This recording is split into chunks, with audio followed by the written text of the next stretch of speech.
Well, today is a very important day. In many ways, today is a foundational day. Many of you have been members of Christ Church for a lot of years, and some of you are relatively new. But there's always this sort of searching question that what really lies at the heart of all that we do. At the heart of that, of course, is our relationship with Christ and the spirituality that comes from knowing and having a relationship with the living God.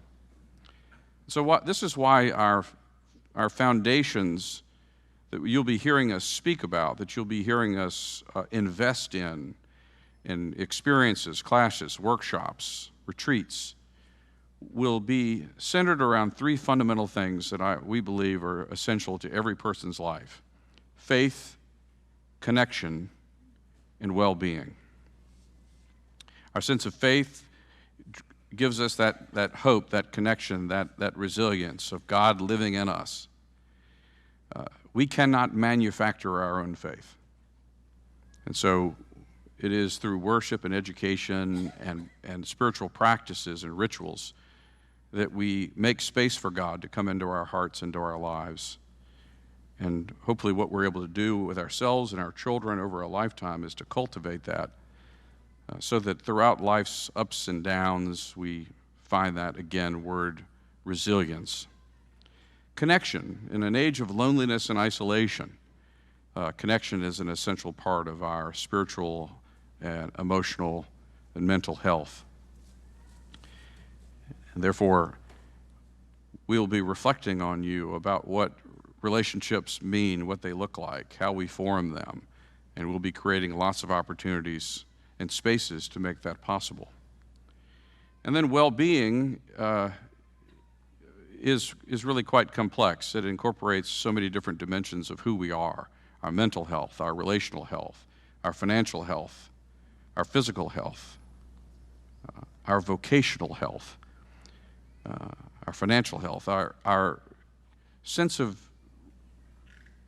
what it means to live in a city where there isn't health for everyone. How healthy can we be if our city is not well? So these, when you are exploring and deepening faith and you have relationships, that gives you and gives each of us the courage to live into the questions where we examine, we consider what wellness means for each and every one of us. And for us at Christ Church, wellness does not mean perfection. It doesn't mean optimizing yourself more. It means being whole. It means exploring what that means for every individual. I have a mother-in-law who has lung cancer and 17 brain tumors. She will not be cured, but she has a church, she has a family around her, she has people who love her. And though she is declining, she is experiencing wellness at the same time. And so it's a searching question for each of us.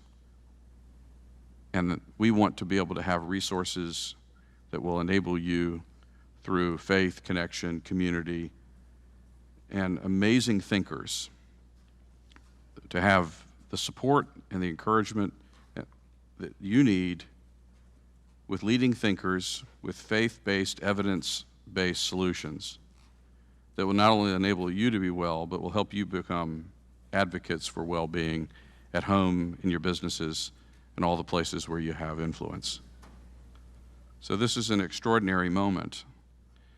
And we kick off this moment with Dr. Lisa Miller, who in many ways helped us begin to think about spirituality and spirituality as a core part of intimacy with God, but also as our key resource for living life.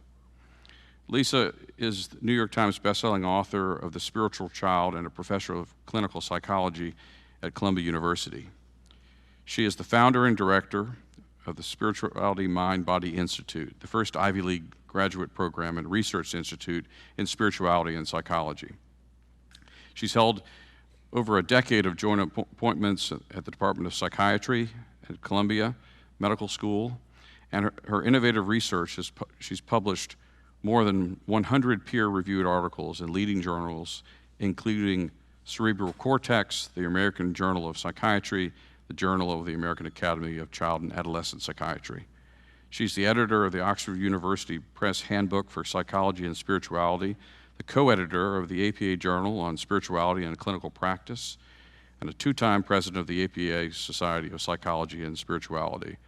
A graduate of Yale University and the University of Pennsylvania.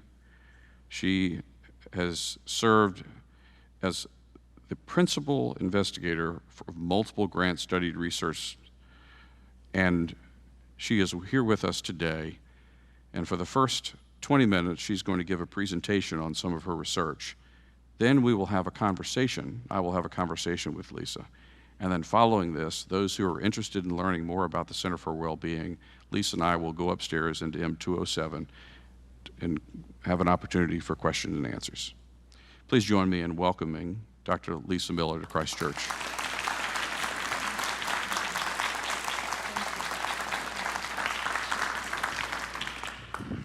It is wonderful to be back. I love your community. It is so welcoming. From the greeter, Catherine, who said hello, to the dozen conversations I've been so grateful to have in just the past 10 minutes, I feel God's presence here very strongly, and I feel the great welcome and love, very truly. So I'm going to, if you don't mind, stand for you in spirit. I recently had a back surgery, so I'm standing in spirit, okay? And share with you in 20 minutes, as Chip said, a body of science that's peer-reviewed science. So as you know, for something to be published in Journal of the American Medical Association or American Journal of Psychiatry, 2 or 3 scientists review it blind to who the authors are 2 or 3 times, so that science can put the good housekeeping seal and say, as far as our work is done, this is scientific fact. And so I share with you this body of science. It is referenced in The Awakened Brain in the back, so you can pull up the original articles on Google Scholar or Medline. Okay? So let's go. What do we know? What has clinical science told us about who we are as spiritual beings and what that means about the challenges that we face as a society?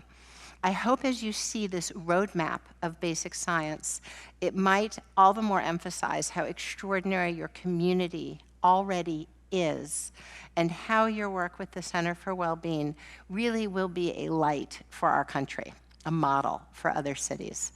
And I hope you'll send it up to New York. Okay. So what do we know?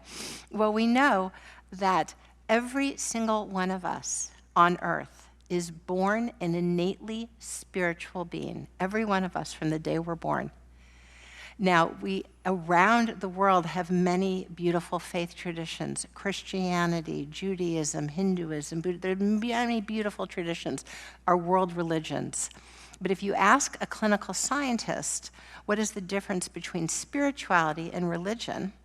A clinical scientist will point you to a twin study. A twin study looks at twins raised together, twins raised apart, and in this way can determine any human capacity's relative innate, inborn, heritable presence versus how it's shaped by our lives, our parents, our grandparents.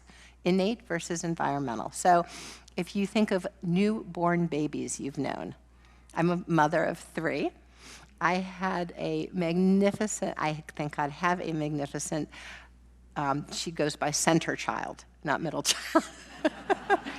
And you may be surprised to hear she's an artist. The center child and the artist slept through the night at 18 months. Right?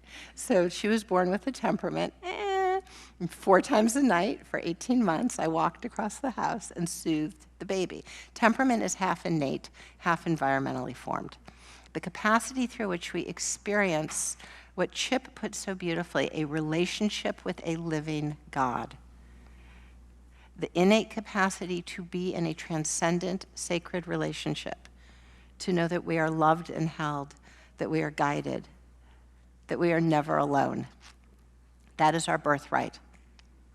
It is innate. It is 1/3 innate, We are born with, if you will, the brain through which to experience this. I'm not claiming biological reductionism. Body, mind, and soul incarnate. This is our birthright.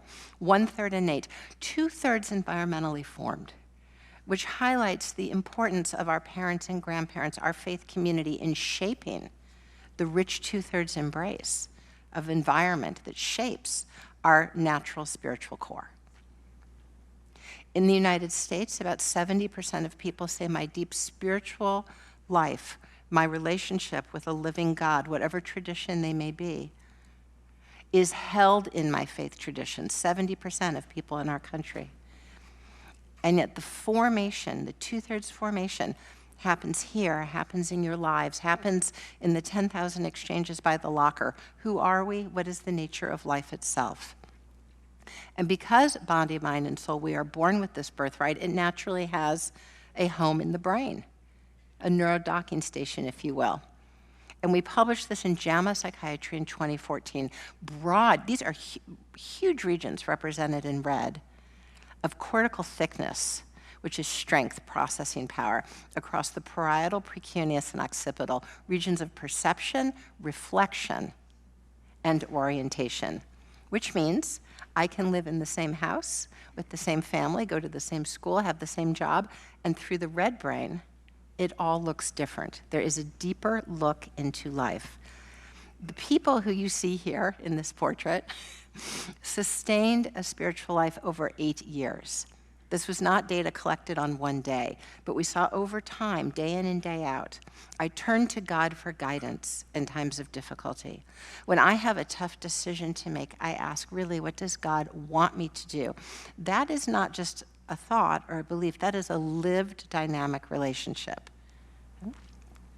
And whatever our practice may be, prayer, meditation, the more, as Chip said, we practice and cultivate the 2/3 embrace, the more present and ready we are to the ongoing sacred transcendent relationship, loved, held, guided, and never alone.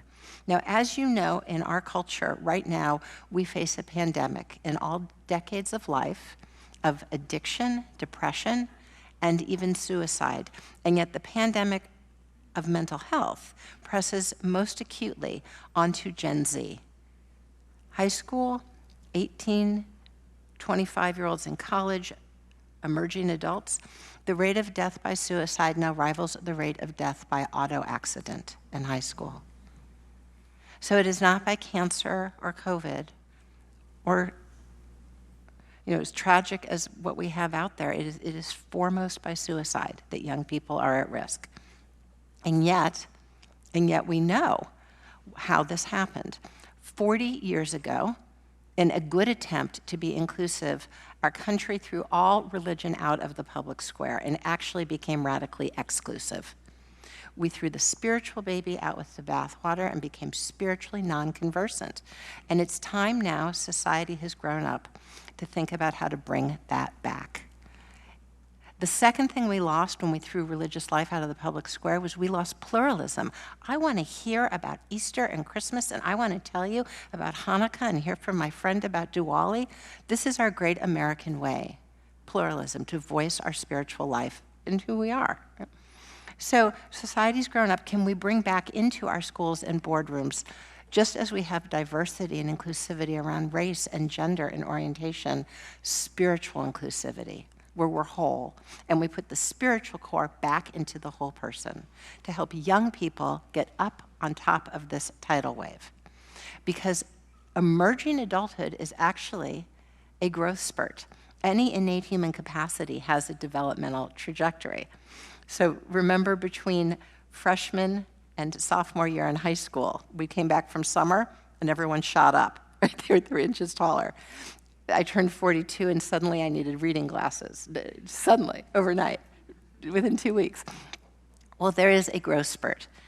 It is marked in longitudinal twin studies by a 50% increase in the heritable contribution to this capacity for a transcendent relationship, which means when we show up for young adults, it is the opportunity of their lifetime, this exquisitely sensitive period, so very hungry.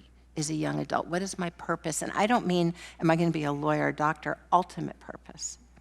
What is the hunger of the heart? When we show up, we offer a very high impact 2/3 embrace that has the protective benefits that are unseen by anything else examined in the clinical or social sciences. A teen who says, I turn to God for guidance in times of difficulty. When I have a tough decision to make, I ask, really, what does God want me to do? My family is sacred. Daily lived spirituality, a standard deviation above as compared to below the mean, which is, I don't really know what you're talking about, is at 80% decreased relative risk of addiction, with adolescence being the trailhead, the window of risk for the lifetime course of addiction. 70% less likely to drive 90 miles an hour, jump off the second-story window at a party, take risk. And in a study of studies, a meta-analysis, 2,000 tragically completed suicides, 5,000 matched controls. There's a 62% decreased relative risk of completed suicide that went up to 82% protected against completed suicide, the pandemic, when spiritual life is shared. Here, this. When I come here, I feel your love immediately as I open today. No one has asked me, what does your husband do? Where do you live? No one asked me, are your parents on the paper for going to jail or winning the lottery? You look at me as a soul on earth. When spiritual life is shared, we are 82% less likely to take our lives in a pandemic of suicide. If I told you there were a little pill, and I could give this to my kids, this little pill, as a mom, I would take it as my right to just crush it into their cereal. This is how we're built. We are built with a spiritual core. It is the hub of the wheel from which follows moral, social, and all other forms of relational development. And in times of great challenge, Chip, how am I on time? Time to wrap? 2 minutes? Okay. In times of great challenge, it is the spiritual core, beyond all other forms of engagement, that helps us through trauma.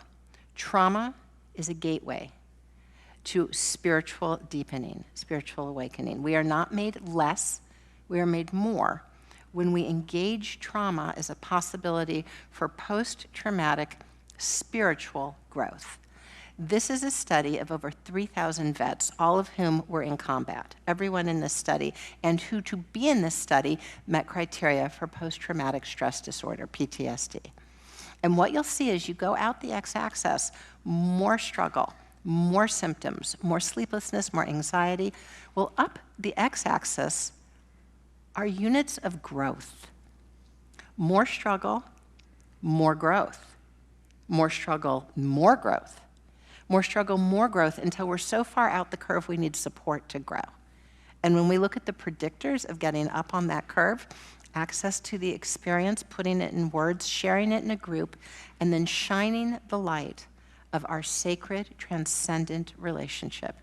It is a form of relational, transcendent awareness. I call it the awakened brain. It is all of ours. We are all given the capacity for relational, transcendent awareness. And when we do on the other side of trauma, then I saw we both could be forgiven. Suddenly I knew God had been with me all along. Underneath trauma is very often moral injury, and under that, spiritual injury. There was a time in my life where I felt more worthy before God. There was a time in my life where I felt God's presence more.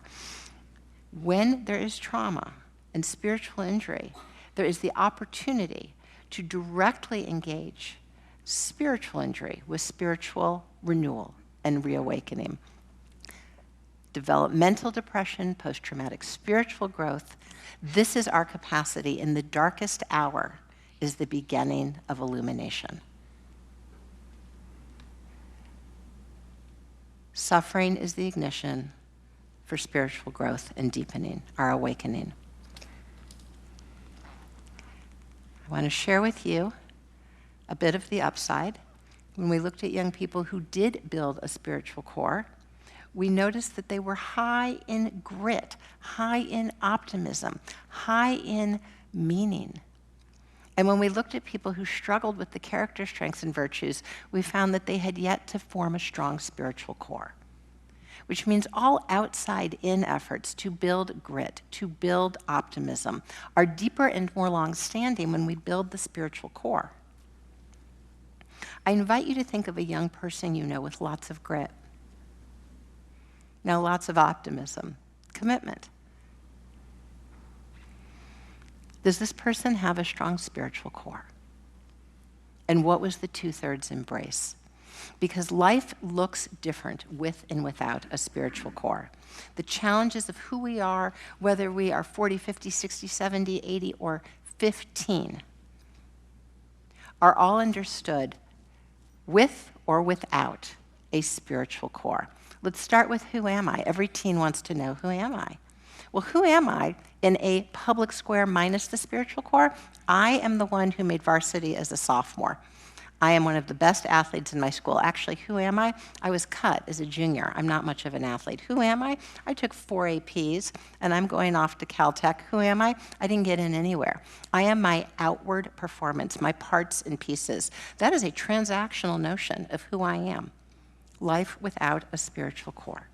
But can we move from a transactional understanding of who we are and how we see one another to how it feels to show up here, which is I, thou, in the words of Martin Buber. You love me as a soul on earth. It is transformational. When I hit a rough time, you walk with me. The Center for Well-Being. And that is another way of being. It is far less fragile. Because if I'm a soul on earth, then what is it to be so smart or so athletic? Those are gifts through which I carve my purpose, my calling, my contribution. And I go off to Caltech, and I was number 2 in the class, and now I'm in the bottom 10%, and I can't believe it. Well, door number 1, that is existentially annihilating. If I was oh so smart and I'm in the bottom 10%, and that is why we have clusters of suicides in high schools. Outside of Palo Alto High School is a train track with a full-time security guard and a fence. But let's tell it another way. Who am I? Okay, I'm at Caltech. It's disappointing. I'm in the bottom 10%. But you know what? That's not who I am. That's not who I am at all. I'm a soul on earth. I'm a child of God because of how you look at me, which means this disappointment, okay, that's just noise on the trajectory of my purpose, my calling to serve God with the gifts that I have been given, to find my contribution. And if I'm a soul on earth, you're a soul on earth. And our relationship is about interest, it's about commitment. On a tough day, it's about forgiveness. It is not about narrow competition. We are more, brothers, sisters. This is the science that transformed the Army. For 3 years, I collaborated with the Pentagon to create the Spiritual Readiness Initiative. The Chief of Chaplains, Tom Soljam, the Chief of Behavioral Health, Sam Preston, and General Dingle, the Surgeon General of the Army, and I built a spiritual readiness initiative, went to 30 posts, and did very much what Chip is leading in your community, using the roadmap of who we really are as spiritual beings to create a more fit and ready, healthy, resilient, and in times of struggle, a reawakening, post-traumatic spiritual growth, so that in community, the Army feels ever more as it feels here, which is a place not of narrow transactional, but of I-thou transformational relationships, place of relational spirituality. So I honor what you're doing. I think you will indeed set up a model for fellow cities. And Charlotte is, of course, full of spiritual presence. Thank you for including me today.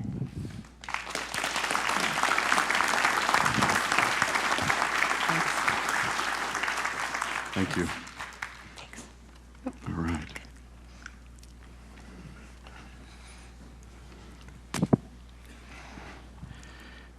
Don't you love that?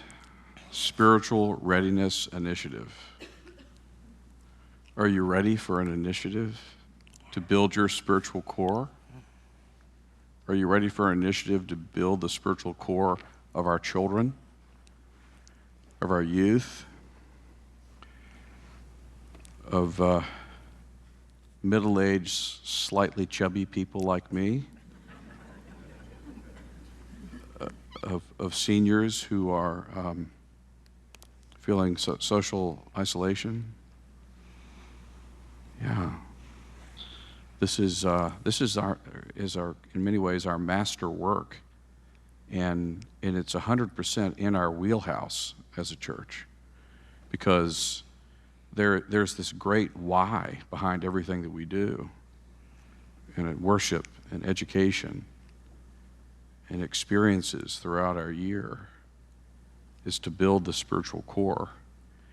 And yet, we didn't always know why, right?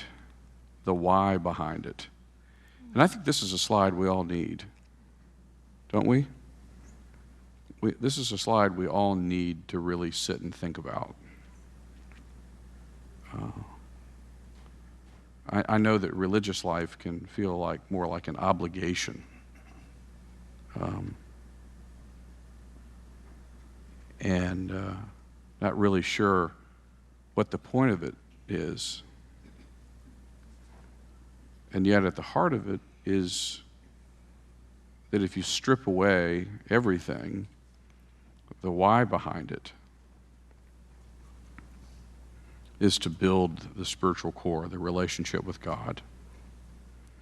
And so I want to acknowledge that I think this is something that everyone needs, but it's something that I need. And I think a really important conversation that we will be having going forward is, what does it mean to build our spiritual core, to build faith? What are the nature of our connections? And how can these things have an impact upon our well-being? So just say those words with me for a moment. Faith, connection, and well-being. And let me say also, this is also a frame for how we think about our community. Because we cannot be well if people in our community are suffering. And so we have to think in terms of how our consciousness and awareness informs what we do to create a world, fertile ground for people to have stability, to thrive, and to be awakened to their potential. So I want to go here to this conversation about the Center for Well-Being because I think in many ways this will hopefully be a very helpful thing, our spiritual readiness initiative for everyone. So Dr. Miller has spoken about spirituality. So we've talked in terms of prayer practices, rituals, not just what we do on Sunday, but what we do during the week. How do we reintegrate faith and spirituality into everyday life? Morning, noon, night. So that, at the heart of our work, will be to really explore that question. What does spirituality mean in a crazy, busy world? And what are the practices that we can put in place? But, and so you'll see that the offerings that we're going to be will be things that we're doing now, which is triage, assessments, counseling, support groups, referrals, speakers, workshops, retreats, conferences, national partnerships, well-being, in order to help people become well-being advocates. That's because that's what we want. If you think about our congregation, you can think of it in terms of a pyramid that we have. And if you think of our city, if you think of your business, or if you think about the school, whatever, we all find ourselves as human beings in a pyramid. At the top, it could be something acute we're dealing with, and we need immediate help. So what we do here is to address that and navigate and help people find that immediate help that they need for something that requires deeper care. The middle category are people who maybe are struggling or seeking enlightenment. That's most of us. And then at the bottom are people that are sort of doing well. And at each level, we have at the top, the pyramid, acute situations, people that are struggling in the middle who need help, support, education, workshops, et cetera. And then at the bottom are people who really, this is the optimal moment to teach them things like mental health first aid and other things that can help them be in a position to help others. So the question I want to ask you as we think about integrating spirituality into as both a source of a spiritual core, a source of resilience, and a guide, connect, if you will, how a deep spirituality can influence mental health. You spoke to that, but I just want to go around these different dimensions of our well-being, because this is all of us, right? So speak a little bit more about spirituality and its connection to mental health. So, each of your domains is radically different when we sit from our deep spiritual core. Our spiritual core is a way of being in the world, understanding each other as a soul on earth, understanding each day as a blessing, listening for God's guidance, knowing in the darkest hour there's still a buoyancy, that we are still held. Life unfolds entirely differently when we are awakened from within our spiritual core. So let's take, for example, the science that shows that depression is not downtime. Depression and despair is not lost time. It's certainly nothing to feel ashamed of. Depression is a call. It's a knock at the door for a deeper, closer relationship to God. Now, that can be with or without medication, depending on one's treatment plan, right? It can be with or without a diagnosis of major depression or dysthymia. It is still a knock at the door, despair, to a closer, what is life showing me now? What is God asking of me now? How can I love even more deeply? How do I find it in me to forgive? That deep spiritual work is potentiated by depression. That is an entirely different trajectory of recovery, because that does not simply hold that we'll someday get back to baseline, but that actually we will be made greater inside. As the chief of chaplains, Tom Children's, the Army says, we are larger because of suffering. We grow bigger inside.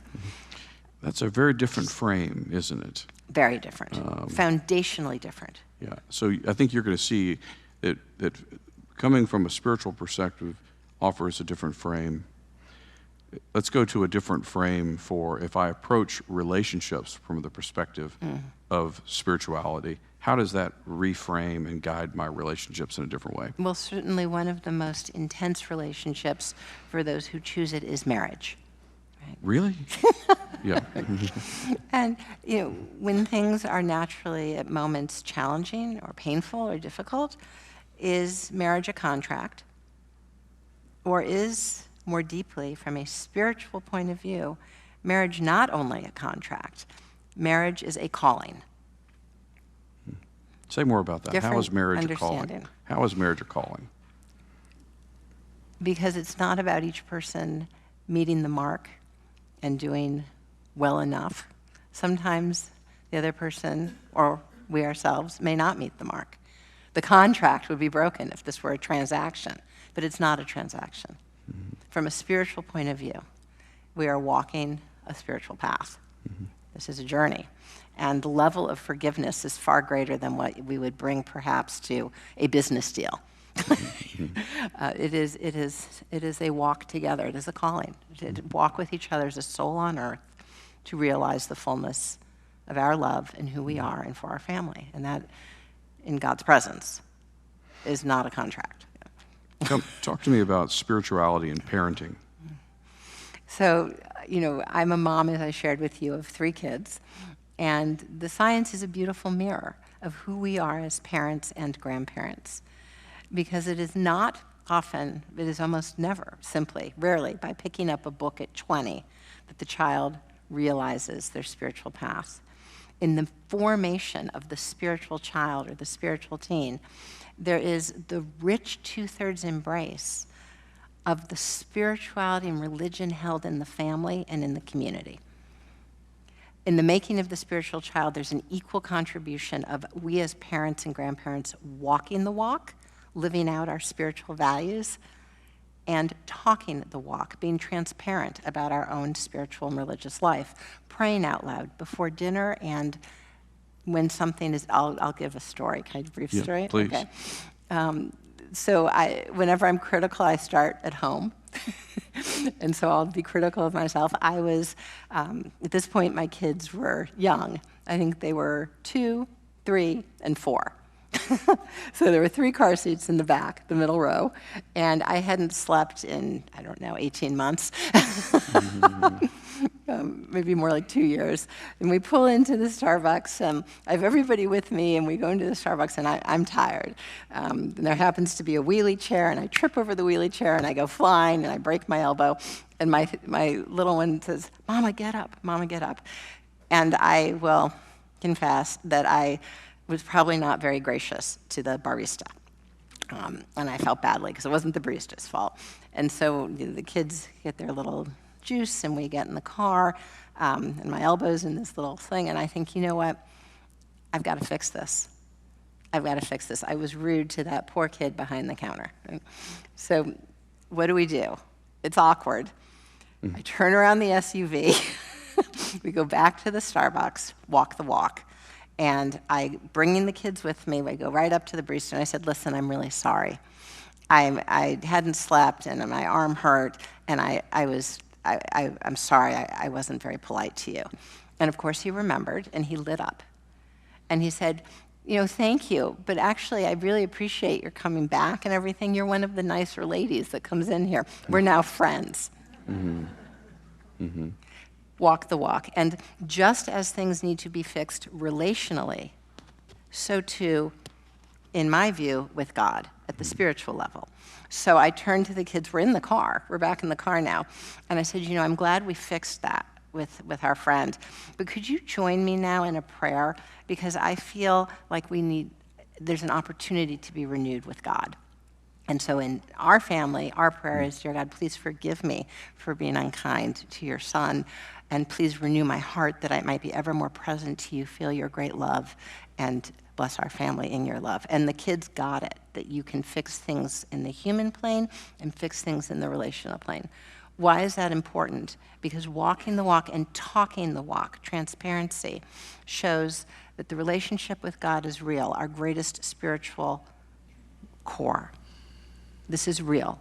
It has a language, there's a way to get there, and when things get much worse than a moment with the barista, there's a way to fix things. Post-traumatic spiritual growth. It is preparation, it is an inoculation against rupture and pain in relationships, that they can always be, if not fixed, there can be a renewal. I'm struck how you really needed to have your own personal spiritual core to do any of that, particularly with a broken elbow, right? And to be able to hold into that moment that those things were coming to your mind, and that you engaged in that act, and then that you brought your children into that. I'm struck that we have a lot of folks here today who have adult children, and we always, one of the great trials and tribulation of the parent is I wish I'd only known. I wish I had done more, when they were younger, the like. But I think what's interesting about this is you can still have these conversations with your adult kids if you're living from your spiritual core. Somebody said parenting is just sort of a steady walk, right, throughout a life. Let's talk about... Absolutely, I agree with you, 100%. And in fact, the young adult is in a growth spurt where we are exquisitely sensitive to the impact of our parents and grandparents. So if as a parent, I might have a teen or a young adult that doesn't want to hear about it from me, I certainly can share in the first person my own journey spiritually. And even if they may not appear to be listening, every word gets in. Every word gets in. In fact, my center child is always very polite, and I'm Jewish, we light Shabbat. They sit there, and she just quietly listens. And every morning when I pray, she quietly listens. Well, she went on a school trip, and a friend took a picture of her on a grassy hill in Ireland. And sure enough, there she is in our morning prayer ritual. So, of course, I wasn't there to watch. But there, it all gets in. And when we pray out loud, when we speak of our own spiritual journey, you know, I share in the Awakened Brain sophomore year in college, I was very depressed. I was profoundly depressed. And I went to the mental health service and I said, I am so depressed because I now know I was in a period of spiritual growth. Everything I have known in my childhood, my relationship to God, my prayer life, here at college, I'm told it's not real. And now I don't know if it's real. Sophomore year, everything, I was so close to God, my family prayed, held Shabbat, and it was a very nihilistic, very, you know, existentially empty subtext when I was in college. And so I went to the therapist and I said, I don't know if God exists. And she said, was your father not present? And I said, no, my dad was really present. He was a great dad. She's like, digging from sort of a narrowly psychological point of view to figure out why I would be struggling. And it was truly not about my childhood. It wasn't a psychodynamic problem. It truly wasn't about a family struggle. I wanted to know in my heart everything I'd ever felt of God's presence. My professors, my classmates, they're all telling me it's not real. And it feels awful, and it feels empty, and it feels like it's incinerating everything that I lived for. And she said, you know what? I don't know how to help you. And so I went to a new therapist. And the new therapist said, this was a cognitive therapist, are you struggling with low self-esteem? Do you wonder about your worthiness? And I said, you know what, actually, I feel fine about myself. I want to know if God exists. Everything I ever felt, I could feel it in my heart, and it felt so empty without feeling and knowing that presence. It was a spiritual injury. So finally, that summer, sitting with my parents and grandparents in my childhood temple, our house of worship, I felt this great presence. I said, of course God exists. I know this in my deep soul. I know this in my inner being. So the radical materialism baked into the air and water of the university experience can be a real challenge for a young adult. And everything you give your children when they go off to college is there, it's there. But if they come back and struggle, you're here again. And they will always find their way back.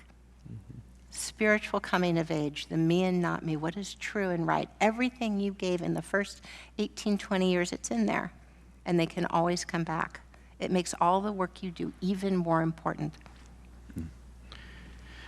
And if we're building our spiritual core, even as they're living their lives, when those moments of awakening that come, that, as you say, often happen through struggle, we're ready to have that conversation. Yes. Let's talk about spirituality and money, because there's so much angst tied up in money and status and achievement, success, etc. How does spirituality inform money, finances, image, status? Well, I'll share with you a very tragic story, and I'm just sharing this with you for the first time. There was a fellow in his 40s, successful in finance, and his family woke up one day, couldn't find him, and he'd closed his garage, run his car, and killed himself when he lost money. So he lost the chance to raise his kids, and those kids, heartbreaking, lost their father because he didn't have money. Right? I mean, I go back to the notion of life with and without a spiritual core. Who are you? I am a soul on earth. I am a child of God. That deep felt sense of who we are, relational spirituality, in building the spiritual core, says that, you know, money may come and money may go, and it may be back again and it may go again. You are still a child of God. Right? You're still a being of infinite worth. So the notion that the spiritual core guides our deep sense of being and value and purpose matters in our 40s and 50s and 60s as well. It can, you know, be obfuscated by the radical materialism, by the silencing of spiritual life in the public square. But this is the type of very, very sacred community where we are reminded every week of who we really are. How about spirituality and the body? How does it frame? Again, so much is tied up to image, the way that we look, and also how we feel when things do not, loss of hearing, chronic illness, living with metastatic disease. How does spirituality speak to that, and what can feel not particularly hopeful at times? So to go to the first part of that exploration in young people, I've shared with you a bit that I have a very dear colleague, Dr. Sunya Luthar, who found in highly resourced communities rates of addiction and depression and despair that were higher than in the inner city. And no one knew why, so she went to well-resourced communities on the coasts, east and west, went to high schools, highly resourced high schools, and tried to figure out, how is it that we are understanding ourselves? So she sat down at lunch tables with high school students in the cafeteria, and she said, can you tell me here at your school, who's really popular? And everyone knew. Like, oh, that group of girls, they're very popular. Those boys, they're very popular. And in that way determined who was popular. She came back the next week, asked some new kids, tell me about those girls, those boys, and listened to the descriptions to identify the behavioral lived correlates of social esteem. So of all the predictors of popularity in girls, what makes a girl well-liked? What gives her notoriety in a well-resourced community? What might you imagine was the #1 predictor of popularity in girls in highly resourced communities? It was in the bandwidth of appearance, and to the body's point, it was weight. Parts and pieces, a public score minus a spiritual core. Right? So the view of the body as somehow, who we are, and that we are as good as the weight, as our parts and pieces, as our outward appearance, that is a very transactional idea of who we are. And that is where the strengthening of the spiritual core gives us a deep felt sense of being that we are far more. Now, as I grow older, and I'm no longer in high school, and I'm in college, I'm a young adult, and now say I'm 57, and suddenly I need back surgery. Is that who I am? Or is that an opening for the spiritual journey? To appreciate what time I have, to appreciate when there is strength, to appreciate and understand this walk on earth. So the reframing is not just one of the mind. It's not a cognitive reframing. It's a deep alignment with the spiritual nature of who we really are. How about spirituality and work, vocation, that ever-present question of who am I, what am I becoming, and how do I hold what brings me passion with what I do every single day, and the integration or disintegration of that. And the deep calling. Yeah. Who am I as a soul on earth, my calling, given what God has given me, what strengths, what capacities, what opportunities. A calling is very deep running and less fragile than chasing something outward. And a calling is sustaining. It is nourishing in times of challenge or fatigue. It is nourishing. Yeah. Well, we need that. And wouldn't it be amazing if we could somehow, in the work that we're doing every day, reclaim that sense? Sometimes that could mean shifting into doing something new. Sometimes it may mean doing the same thing in a new way, right?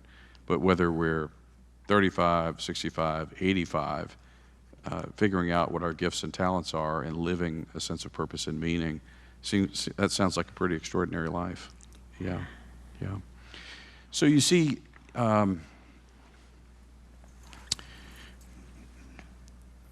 it's altogether essential that right now, even as where we sit in our lives, that we begin to develop a little more curiosity and about what it means to be spiritual beings created in God's image, to have a spark within us, to build a spiritual core. And I want you to know that that is what lies at the center of the center, okay? But it's also an appreciation that as we look about and all of these different dimensions, mental, relational, financial, physical, vocational, and then our connection to the larger community, there simply isn't a single thing we can't talk about. There are absolutely no stigmas in this house of God to talk about any lived experience that we're having right now. And that alone, I hope, will make this singular for you in your life. That you'll know what we're all about, building that spiritual core and being able to talk about every single thing that is a part of the human experience. And to be able to do that together across 6 generations of people, it's what the world needs, folks. It's what you and I need. It's what the city of Charlotte needs. It needs an example. The world needs an example of being able to do this. And what we will be doing in this work is investing millions of dollars in this. We'll be creating new space upstairs, and we will invest in tremendous amounts of different kinds of things. We're going to scale up the number of therapists we've had. We've gone from 400 appointments to over 1,000. Okay? We know that when we talk about things that really matter, people show up. So we will scale up our education. But what we're really going to do that's going to be important is we're going to be applying a transformation model to what we do. That's to say, we're going to hang with you through your lived experience. Because for us to really grow, we have to show up to the questions of our life. We need to grow and learn and get into sustained community experiences where we can really dig deep into the things that we're curious about. And then we have to have that moment that says, now that I know this about my life, what do I let go of in order to embrace the new opportunity that lies before me? That's the work of transformation. So friends, I can't tell you how grateful I am for Dr. Lisa Miller for being able to talk to us from a scientific point of view. This is something I said the other day, you can put in your Excel spreadsheets, okay? This is real data. And for the opportunity for us to take this moment to build the spiritual core of our parish for generations to come, and to be able to integrate that into the real challenges and questions that people have so that transformation can take place. So, Lisa Miller, thank you for being here today. It is such a joy to see what you're building, that everything is addressed from the spiritual core. This is a form of well-being that our country needs. This is a form of well-being that is true, that is deep, that is how we're really built. And science says very clearly, from a strong spiritual core, all 6 domains unfold far more auspiciously, because it's how we are built. And I'm happy to tell you that Dr. Miller has offered to be an advisor in helping us build this. And will also be bringing expert thinkers on this topic from all over the United States and the world. So we're really excited. And if you want to continue the conversation, please come up to 207-208, and we'll continue the conversation. God bless you. Thank you for being here today.